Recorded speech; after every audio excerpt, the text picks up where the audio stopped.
My name is Hannah Troutman, and I was 29 when my world shattered in 7 words. It was just past 10 at night. I perched on the edge of our bed, the one Arthur and I had spent a full Saturday assembling. My phone lit up and there it was. "I'm not in love with you anymore." No call. No, we need to talk. Just a message as cold and precise as a surgeon's scalpel. It hit like a gunshot straight through the heart. I stared at it repeatedly. My thumbs hovered over the keyboard, aching to fire off 100 furious, pleading replies. But the truth was clear. This was not an invitation for discussion. It was a verdict. So, I typed back, "Thanks for the heads up." Then I set my phone to airplane mode and left it on the nightstand. The apartment was unbearably silent. The only sound was the refrigerator humming in the kitchen, indifferent to the collapse of my world. Oddly, I didn't feel rage. Not yet. Instead, I felt cold, detached, like I was watching my life from the outside. A strange clarity came over me. This wasn't about building a future anymore. It was about dismantling one with as little damage as possible. The next morning, I didn't rush into action. I brewed coffee, sat on the balcony, and watched the city stir to life. My hands shook around the mug, but my mind repeated one phrase: damage assessment first. I opened my laptop and started a spreadsheet titled Project Disentanglement. I listed everything: shared bank accounts, deposits, vendors for the wedding scheduled in 3 months. With each entry, my stomach sank further. The venue, $15,000 non-refundable. The caterer, a kind man named Mr. Henderson, agreed to refund half, a small mercy. The photographer, inflexible. My slot is booked, deposit non-negotiable.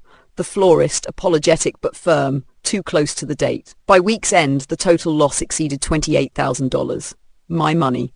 I had insisted on paying for everything, a gesture of love, security, partnership. Now it felt like a cruel joke. I packed my belongings, clothes, books, work gear. 2 days. Arthur's things remained untouched. Revenge didn't interest me. Closure did. The engagement ring, a custom design I thought symbolized forever. I took to a jeweler. He offered about 30% of what I paid. I slid it across the counter silently. The money wasn't the point. Removing the symbol was. The dress was harder. A $7,000 gown hung in our closet like a ghost of the future. I photographed the lace, the shimmer of the fabric, and listed it on a wedding resale site. Title: custom gown, never worn. Fiancé had a change of heart. Maybe it would sell, maybe not, but at least it no longer haunted me. And finally, the apartment. Our lease carried a hefty break fee. The landlord didn't sugarcoat it. Find a replacement immediately or pay the cost yourself. So the hunt for a new tenant began. All the while, Arthur's silence stretched like a noose until the texts appeared. "Can we talk?" "You're being dramatic. My parents are worried. Don't make this worse." The sheer entitlement cut through my numbness. He had detonated our life together, yet somehow I was the dramatic one. I saved each message in a folder marked Arthur. Something told me I might need proof later. Then, as I tried to hold my life together, the phone rang. His father, Victor. "Hannah, darling." His voice oozed false concern. "I know Arthur can act impulsively, but you two need to discuss this. A real woman doesn't run from pre-wedding jitters." I ended the call silently. My hands shook, but not from sadness. For the first time since that 7-word text, I felt a spark of something else. Not grief, not love, anger. That's when I realized Arthur's message was only the opening shot. The first thing I sold wasn't the dress or the ring, it was the idea of us. Every item in that apartment proved a promise Arthur had already broken. The engagement ring was easy, cold metal, a fraction of its value. The dress was harder, but it could still fulfill someone else's dream. But the apartment, that was the anchor. I spent 3 days interviewing prospective tenants, a couple of students, a young professional with wide, hopeful eyes, who clearly couldn't afford the rent. Finally, I found them, Mark and Sarah, newlyweds, eager and relieved. They signed within a week. The relief I felt was almost physical, like unclenching a fist I hadn't realized I'd been holding. That's when Arthur's tone changed in a text. "You can't just shut me out, Hannah. We need closure, don't be so cold. My dad says you're handling this poorly." Each word dripped with breathtaking arrogance, as if I had been the one to end the engagement. It was as if I had embarrassed him before both families. One evening he even attempted a joke. "Still have my blue hoodie?" "Keep it. Looks better on you." I didn't answer. Not to him, not to any of it. I just dragged each message into the Arthur folder, filing them like evidence for a trial that hadn't started. Then Victor called again. This time his tone was firmer, less syrup, more steel. Hannah, enough. You've shamed us long enough. Arthur made a mistake, he admits it. A real woman forgives pre-wedding nerves. Do you want to be remembered as spiteful? Is that your goal? The audacity almost made me laugh. Almost. Instead, I stayed silent, let him feel the emptiness. Then I hung up. That night, sitting on the bare mattress, our bed already dismantled and boxed, I stared at the city lights and whispered, I'm not the one who should be ashamed. The dismantling wasn't only physical. Every action, cancelling a deposit, packing a box, posting an item online, severed another tie. But the more I distanced myself, the more Arthur tried to reel me back. It started with pleading. We need to talk. Don't do this to us. Then guilt. My mom can't sleep. You owe our families an explanation. Finally, anger. This isn't how a mature adult behaves. You're being irrational. The irony wasn't lost on me. A man who ended our engagement via a single text lecturing me on irrationality. Still, I ignored him. I focused on logistics. One by one, the threads connecting me to Arthur were severed. Then, just as I exhaled, another thread appeared. Not from Arthur, but from his father. Victor left a voicemail that night, sharp and venomous. You can't run from responsibility, Hannah. You left Arthur homeless and unsupported. If you think you can walk away, you're mistaken. We'll take legal action if needed. You owe him. Remember that. I listened twice, jaw tightening each time. In that moment, I understood Arthur's betrayal wasn't just heartbreak. It was power, control, ownership. And his family wouldn't let go without a fight. My life's dismantling had entered its second phase. I expected the next strike wouldn't arrive by text. It came pounding at my door. On Saturday afternoon, not at my apartment, but at my brother Roger's place where I was staying until the lease was settled. His voice came low and urgent over the phone. Lena, you need to get here. They're outside. My blood ran cold. By the time I arrived, my stomach twisted into knots. There they were, Arthur and Victor, standing on the sidewalk as if they owned the block. Roger blocked the door, arms folded. When Arthur saw me, his expression shifted, eyes glossy, shoulders slumped, playing the victim. Hannah, he called, voice cracking. Your brother won't let us in. I stayed at the bottom of the driveway. Because you weren't invited. Victor stepped forward, jaw tight, voice booming with rehearsed indignation. This is outrageous, Hannah. You humiliated our family. One impulsive mistake and you're ready to destroy everything. Do you know what people are saying about you? That you've lost your mind. My laugh came out hollow, sharp. Ending an engagement with a midnight text wasn't a mistake. It was a decision. Or was the mistake being caught, Arthur? For a flicker, I saw it, guilt. A flash of raw emotion before his eyes hardened into indignation.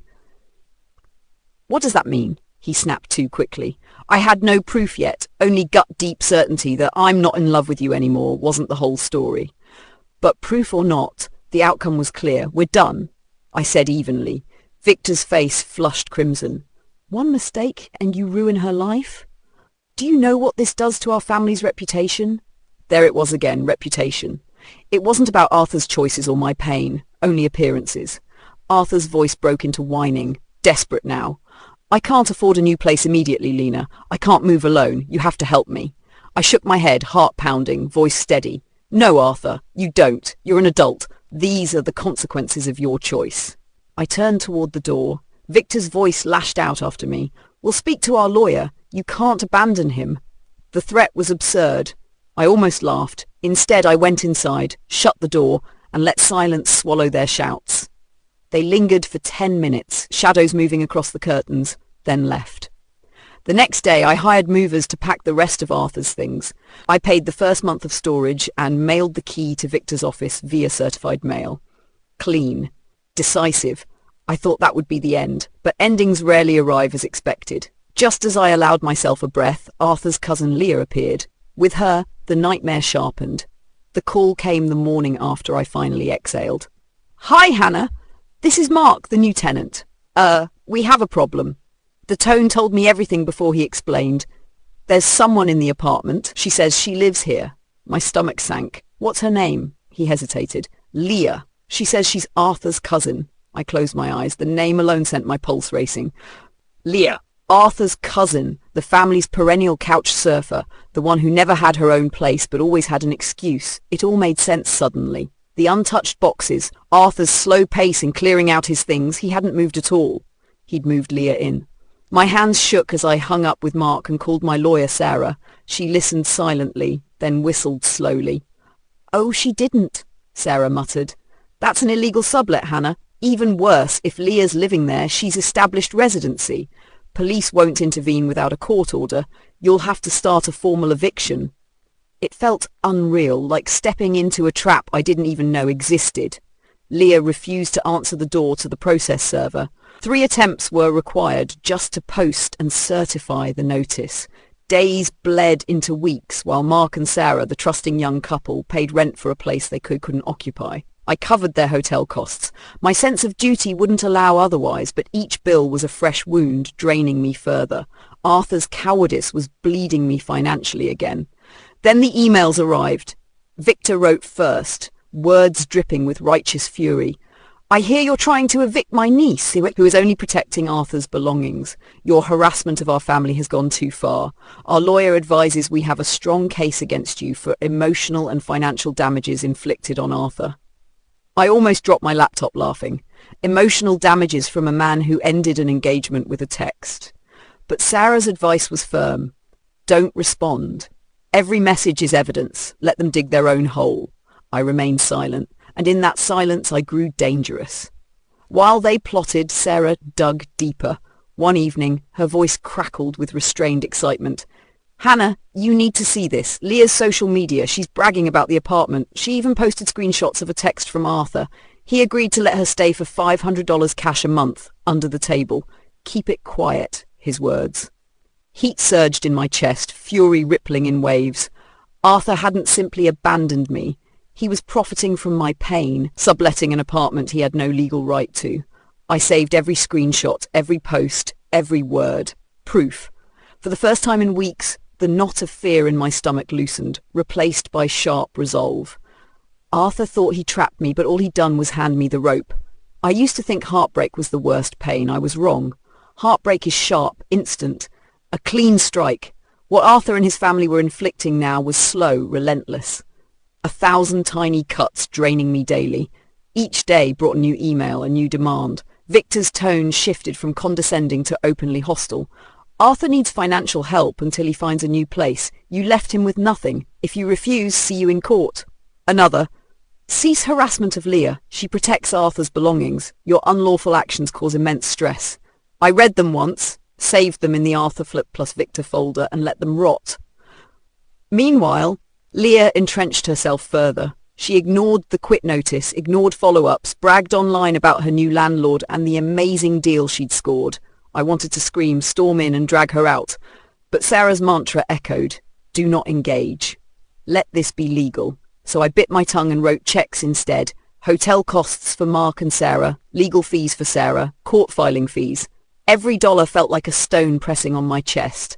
Then one evening Sarah called, sharp with restrained triumph. "Hannah, we've got them." She had uncovered Leah's private posts, photos of the apartment, captions bragging about $500 rent, and the clincher, Arthur's text, "Stay as long as you want. Just keep it on the down low." The words hit me like a punch, confirmation of my suspicions. This wasn't carelessness, it was collusion. "This is rental fraud, Hannah," Sarah said firmly. Arthur had no right to sublet. They'd trapped themselves. For the first time in weeks, I exhaled without chest pain. Proof. Hard. Undeniable. Relief didn't erase exhaustion.